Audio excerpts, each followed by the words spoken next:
Bonjour, donc, je suis David Parpaillon et je suis installé à Saint-Aubin-des-Châteaux entre Nantes et Rennes depuis 3 ans en reconversion en tant que pépiniériste producteur d'arbres.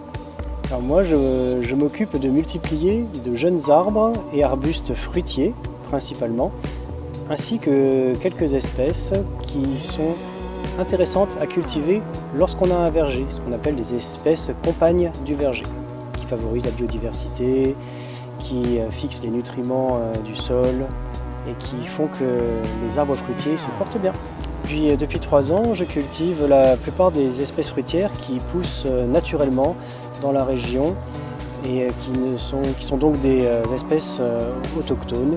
On retrouve du pommier, du poirier, du cerisier, mais aussi certaines variétés de pêchers, des figuiers qui sont adaptés au climat, de la vigne de table et encore d'autres espèces un petit peu moins connues mais qui poussent très bien sous notre climat. Depuis le début, j'ai fait le choix d'être certifié en agriculture biologique en mettant en œuvre des pratiques qui soient le plus respectueuses possible de l'environnement, en limitant au maximum l'usage de gasoil, de pétrole sur le terrain. Par exemple, je n'ai pas de tracteur, mais je travaille beaucoup avec des outils manuels.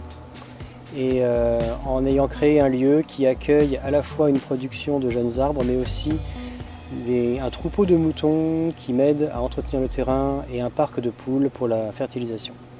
Ici à Saint-Aubin-des-Châteaux, c'est pour moi une toute petite exploitation qui est installée sur un terrain de moins de 2 hectares.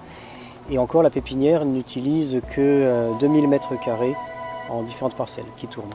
J'ai fait le choix de proposer des arbres qui sont vendus en racines nues et autrement dit à planter en période automne-hiver comme le faisaient nos grands-parents. Ma production s'adresse principalement aux particuliers. Je fais d'ailleurs de la vente directe à la ferme et sur les marchés. Mais je peux aussi fournir des projets de diversification pour les maraîchers et les autres agriculteurs.